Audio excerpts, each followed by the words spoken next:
Yeah last time Shahrukh Khan గారు అట్లీ గారు నమ్ముకున్నారు, సౌత్ బిగ్ బ్లాక్ బస్టర్ కొట్టారు జవాన్తో. సో ఇప్పుడు అందరూ ఏంటంటే సౌత్ డైరెక్టర్స్ని, సౌత్ ఫైట్ మాస్టర్స్ని, మొత్తం సౌత్ మీద ఒక లుక్ ఉంది, ఈవెన్ బాలీవుడ్ హీరోలకు కూడా. సల్మాన్ ఖాన్ గారు కూడా చాలా రోజుల నుంచి ఆయన క్రేజియస్ట్ ప్రాజెక్ట్ కోసం వెయిట్ చేస్తున్నారు. మీరేం ఎక్స్పెక్ట్ చేస్తున్నారు? బికాజ్ మళ్ళీ రీలాంచ్ అవుతున్నట్టు ఒక పెద్ద సినిమాతో. అది మీరు అంటున్నారు కదా, అంత హీరోస్ మన వైపు వస్తున్నారు ఇది ఇది అని. మనలో ఉన్న అంటే సౌత్ సైడ్లో ఉన్న ఏంటంటే మనం ఎమోషన్స్ మర్చిపోవండి. మన అమ్మ నాన్న ప్రేమ, ఆ లవ్స్ కానీ, మన దేవుణ్ణి భావించేతత్వం కానీ, ఏదైనా మనలో భక్తి కానీ, ఆ ఇమోషన్, ఆ గ్రౌండ్ నుంచి వచ్చే ఫీల్, ఇమోషన్ అది మన దగ్గర ఎక్కువ ఉంది కాబట్టి సో దేర్ ఆర్ టర్న్స్ మన వైపు తిరిగారు. ఇప్పుడు మీరు చెప్పారు కదా షారుఖ్ ఖాన్తో, యాక్చువల్లీ షారుఖ్ ఖాన్తో నేను కింగ్ మూవీ చేయాలి, కానీ డేట్స్ పిద్దిలో ఉన్న వల్ల చేయలేకపోయాను నేను. ఓకే, సో పెద్ద సినిమా కోసం చాలా డేట్స్ సాక్రిఫైస్ చేశారు. చాలా మేబీ ఆల్ సూర్య సార్ది, తలపతి విజయ్ సార్ది, మోహన్ లాల్ గారిది, షారుఖ్ ఖాన్ది, టైగర్ ష్రాఫ్ది, ఆల్మోస్ట్ చాలా పిద్ది గురించి ఇన్ని సినిమాలు, కొంచెం 5-6 సినిమాస్ అంతా. అంటే మీరు అంత వర్త్ సినిమా ఇదని ఫీల్ అవుతున్నారు? బికాజ్ ఇన్ని ప్రాజెక్టులు వదులుకోవడం అంటే తక్కువ విషయం కాదు. అంటే ఈ 5 సినిమాలు వదిలేసిన నాకు వచ్చిన దీంట్లో 3 సీక్వెన్స్ అది ఏ లెవెల్లో ఉంటుంది నాకు అంత కాన్ఫిడెంట్ లెవెల్ ఉంది. అది ఇంకోటి సినిమా నాకు ఇయ్యద్దని నాకు తెలిసిపోయింది. నైస్. సో బాలీవుడ్ సర్ప్రైజ్ అయ్యేలా నెక్స్ట్ మరి సల్మాన్ ఖాన్ గారికి ఏం ప్లాన్ చేస్తున్నారు? ఏమన్నా ప్రీ గ్లిమ్స్ అంటారు కదా, చిన్న గ్లిమ్స్ వదలండి. యాక్చువల్లీ అది కూడా నేను నా సైడ్ నుంచి బెస్ట్. ఎప్పుడు అందరు అంటున్నారు కదా సల్మాన్ భాయ్ని కరెక్ట్గా చూపించట్లేదు, మేము అనుకున్నట్టు చూపించట్లేదు అంటే, ఫస్ట్ ఆఫ్ ఆల్ అంటే సల్మాన్ భాయ్ని ఆయన బాడీ లాంగ్వేజ్ని అందరు దాన్ని పట్టుకుని కూర్చుంటున్నాను. కానీ సల్మాన్ భాయ్ ఆ ఇచ్చిన క్యారెక్టర్ ఏందనేది దాన్ని పట్టుకొని మనం కొత్తది వెళ్తే బెస్ట్. ఫస్ట్ ఆఫ్ ఆల్ ఆయన సల్మాన్ భాయ్ గుద్దుతే అట్లా వెళ్ళిపోతారు, అవన్నీ మర్చిపోతే ఒక కొత్త జానర్ మనం తీసుకెళ్తే, అంతకుముందు ఆయన చేసిన గుద్దుతే అది కాకుండా కొంచెం కొత్తగా వెళ్తే డెఫినెట్లీ ఇట్స్ వర్క్ అని నా ఫీలింగ్ అండి. ఓకే, సో కొత్తగా చూపించబోతున్నా. ఎందుకంటే ఇప్పుడు రెగ్యులర్ ఫైట్ ఇప్పుడు అయిపోయింది దాని ట్రెండ్. అక్కడ థియేటర్లో కూర్చున్న ఆడియన్స్ 1 day 2 days చెప్పేస్తున్నారు ఏది వర్క్ అవుతుందో ఏది వర్క్ అవుతుంది. సో యాక్షన్లో డిఫరెంట్ ఉండాలండి మెయిన్. అది ఓన్లీ డైరెక్టర్ సైడ్ నుంచే వస్తుంది.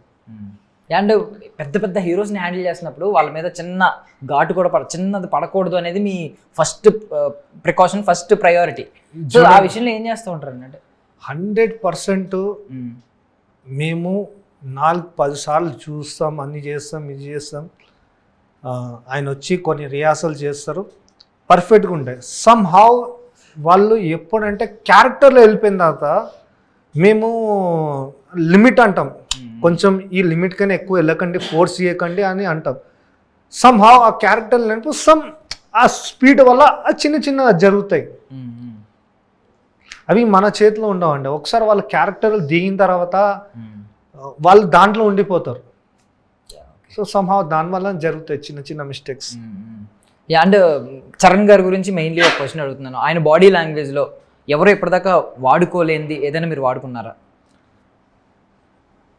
ఈ షార్ట్, ఇలాంటి షార్ట్స్ అవి ఎవరు ఇప్పటిదాకా పెట్టలేదు. బట్ కానీ యాక్షన్ డైరెక్టర్ కైనా ఎక్కువ ఒక డైరెక్టర్ బాగా వాడుకున్నారని నా ఫీలింగ్. ఓకే, బుజ్జిబాబు గారు ప్రతి సీన్, ప్రతి స్క్రిప్ట్ ఎలా డిజైన్ చేశారంటే, అసలు దీని తర్వాత ఇంకోటి ఎక్స్ప్రెషన్ ఇవ్వాలన్నా రిఫరెన్స్ చూపెట్ట పిద్దిలు ఇచ్చారు కదా, ఆ ఎక్స్ప్రెషన్ అలా ఉంటే బాగుంటుంది, ఆ రిఫరెన్స్ అంతగా తీసుకెళ్లారండి బుజ్జిబాబు గారు. స్టాండర్డ్ సెట్ చేశారు మీరు. Yes, definitely. మీరు చూడండి పర్ఫార్మెన్స్ అసలు నెక్స్ట్ లెవెల్లో ఉంటుంది. కళ్ళ నుంచి నీరు 3-4 సార్లు. సో మెగా యాక్షన్ డైరెక్టర్ అయిపోయారు కాబట్టి మీరు ఒక టర్మ్ బాగుంది, పవర్ఫుల్గా ఉంది. మెగా పవర్ స్టార్ ఉన్నారు, మెగా యాక్షన్ డైరెక్టర్ అయ్యారు కాబట్టి ఈ నలుగురు గురించి ఆఫ్ స్క్రీన్ ఒకటి అడుగుతున్నాను. అంటే మీరు ఆన్ స్క్రీన్ గురించి ఏం చెప్పారంటే కష్టపడే తత్వం వాళ్ళ జీన్స్లో ఉంది అని చెప్పారు. నలుగురితో మీరు చేసిన నలుగురితో ఆఫ్ స్క్రీన్లో వాళ్ళ వ్యక్తిత్వం గురించి ఏం చెప్తారు? ఒక్కొక్కరు ఐ మీన్ ఒక్కొక్క పాయింట్ చెప్తూ ఉంటారు కదా. చూడండి, ఫస్ట్ చిరంజీవి సార్ గురించి చెప్తానండి. ఏ టైం చెప్తే విత్ మేకప్ విత్ కాస్ట్యూమ్ ఉంటారండి. లొకేషన్లో నెక్స్ట్ షాట్ రెడీ చేస్తున్నాం సార్ అంటే నేను ఇక్కడనే కూర్చుంటా లొకేషన్లో అని చూస్తారు. కూర్చొని ఉండి షాట్ రెడీ అవుతుంది, పిలిచేద్దాం అన్న టైంకి ఆ సార్ని పిలిచే ఆయన వచ్చేస్తారు. ఆల్రెడీ ఆయన కూర్చొని ఆ మూవ్స్ని 10 సార్లు ఆయన బ్రెయిన్ ఎక్కించుకున్నారు. ఆయనకి ఎక్కువ చెప్పే అవసరం లేదు. అది మూవ్ ఇటు నుంచి ఇటు వస్తుంది, ఇటు ఇటు అదే కదా, మీరేమని చెప్పాలనుకుంటున్నారా మాస్టర్? లేదు సార్ ఇదే కావాలా. ఆయన ఓన్లీ పొద్దున వచ్చిన తర్వాత washroom, lunch, pack up, all time లొకేషన్లో ఉంటారండి. అది చాలా, ఎందుకంటే ఇప్పుడు చూస్తే కొంతమంది ఎలా అంటే షార్ట్ ఇచ్చిన తర్వాత క్యారవాన్కి వెళ్ళిపోతారు. కానీ ఆయన సార్ మెంటాలిటీ ఏంటంటే ఆయన అయినా కానీ, చరణ్ సార్ అయినా కానీ, బన్నీ సార్ అయినా కానీ, మన పవన్ కళ్యాణ్ సార్ అయినా ఏంటంటే ప్రొడక్షన్కి హెల్ప్ అవ్వాలి. వాళ్ళ ఫీలింగ్స్ ఏంటంటే చిరంజీవి సార్ ఏం నమ్ముతారంటే మన గురించి ప్రొడక్షన్ డిలే, మన గురించి వర్క్ ఆగినట్టు ఫీలింగ్ రాకూడదు. ఆయనకి నచ్చదు. అందు గురించి ఆయన టిల్ ప్యాకప్ వరకు ఆయన కూర్చొని ఉంటారు లొకేషన్లో. చరణ్ బాబు అయినా సేమ్, బన్నీ సార్ అయినా సేమ్, పవన్ కళ్యాణ్ సార్ అయినా స్పాట్లో ఉంటారు. అంటే మన వల్ల డిలే అవ్వకూడదు. అది బెస్ట్ క్వాలిటీ అండి. చాలా పేషెన్సీ కావాలి అట్లానే లొకేషన్ కూర్చొని ఉండాలంటే. సో బిఫోర్ ఎండింగ్ ఒక క్వశ్చన్ అడుగుతున్నాను. అంటే మోస్ట్లీ ఇలాంటివి మనం చూస్తూ ఉంటాం కదా, పెహల్వాన్స్ ఎంత వెయిట్ ఉంటుందండి ఇలాంటిది? పెహల్వాన్స్ మోసేవి ఇది ఆల్మోస్ట్ పహల్వాన్ది ఇది ఒరిజినల్గా అయితే 25 to 25 kgs to 30 kgs ఉంటాయి మ్యాక్సిమం. ఒక మన రైస్ బ్యాగ్ ఎత్తే అంత బరువు ఉంటుంది. సింగిల్ హ్యాండ్తో చేస్తూ ఉంటారు బ్యాక్. ఇది ఏంటంటే స్విమ్లో మెయిన్ ఎంత స్విమ్లో లేపి ఇక్కడ ఆపుతారో అదే బలం. ఓకే, ఆ వెయిట్ని అక్కడ ఆపగలుగుతున్నాం చూడు, అదే బలం. సో June 4th మీ లైఫ్లో, మీ హోరోస్కోప్లో, మీ జాతకంలో ఎలా నిలబడుతుందని అనుకుంటున్నారు? నేను నా కెరియర్లో ఎప్పుడు మర్చిపోలేని సినిమా, నా కెరియర్ని ఇంకోటి మెట్టుకు తీసుకెళ్లే సినిమా. నేను వెళ్ళే జర్నీలా నేను కొత్త డైరెక్టర్ని ఫేజ్ చేసేటప్పుడు ఇమోషన్స్ ఎలా ఫీల్ అవ్వాలనేది నాకు నేర్పించిన సినిమా ఇది పెద్ది. ఓకే, అండ్ క్రికెట్ భాషలో మాట్లాడుకుంటే హెలికాప్టర్ షాట్ ఇలాంటివన్నీ ఉంటాయి. 6 మీరేం చెప్తారు? ఏది క్రికెట్ భాషలో చెప్పాలనుకుంటే పెద్ది మీ లైఫ్లో అప్పర్ కట్, హెలికాప్టర్ షాట్ ఇలాంటివన్నీ ఉంటాయి కదా. అప్పర్ కట్ అది చెప్పానండి. అంటే ఒక ఆటగాడు బాల్ ఎట్టు నుంచి ఇసిరిన కొట్టగలే కెపాసిటీ ఉన్న కెరియర్. Okay okay, nice. ఎట్టు నుంచైనా రానియండి, కొట్టగలుగుతాను అనేది. దాని పేరు యూనిక్ స్టైల్ అవసరం లేదు. మన టార్గెట్ మనకు గుర్తుంటే చాలు. ఇంకోటి రాండి గారి గురించి, రత్నవేల్ సారు, ఈ రేంజ్ వరకు నేను చూపించగలుగుతున్నానంటే ఆ విజువల్స్ కానీ ఏది కానీ, ఆ వెనకాల ఉన్న యాంగిల్స్ కానీ, ఆ లైటింగ్ డిజైన్ కానీ. నేను రత్నవేల్ సార్ దగ్గర కొత్తగా నేర్చుకుంది ఏంటంటే, అంటే అంటాం కదా లైఫ్ ఈజ్ సర్కిల్, కొత్త నేర్చుకుంటారు కొత్త ఏంటంటే ఒక యాక్షన్ డైరెక్టర్ కూడా లైట్ గురించి ఆలోచించాలా అనేది నాకు పుట్టింది. ఏ లైట్ ఉన్నప్పుడు ఏ యాంగిల్ పెట్టాలి, ఏది క్లోజ్ పెట్టాలి, ఏది వైట్ పెట్టాలి, అది ఆయన దగ్గర నుంచి బాగా నేర్చుకున్నాను నేను అసలు. ఎందుకంటే ఆ సీక్రెట్స్ ఎవరు చెప్పారండి, కానీ రత్నవేల్ సార్ యూత్ ఇప్పుడు ఉన్న యూత్ యాక్షన్ డైరెక్టర్స్ కూడా ఆ నాలెడ్జ్ గెయిన్ చేసుకోవాలని ఆయన నేర్పించారండి. ఇంకోటి రత్నవేల్ సార్ వాళ్ళ అబ్బాయి అసిస్టెంట్ సార్కి డిఓపి మన ఆది, అతను కూడా నెక్స్ట్ లెవెల్ నాలెడ్జ్ ఉన్న పర్సన్ అండి. అంటే చెప్పకూడదు, హ్యాజ్ ఏ ఒక యూత్కి నాకు టక్కర్ ఫోర్ ఇచ్చాడు మనోడు. మాస్టర్ మీకైనా బెటర్గా ఉందని సమ్హౌ నన్ను కూడా కాంప్రమైజ్ చేయించారు. మన ఆది అంత నాలెడ్జ్ ఉంది. అంటే మనము ఈగో ఫీలింగ్ ఎప్పుడు ఉండదండి. రత్నవేలు సార్ దగ్గర నేర్చుకుంది అదే.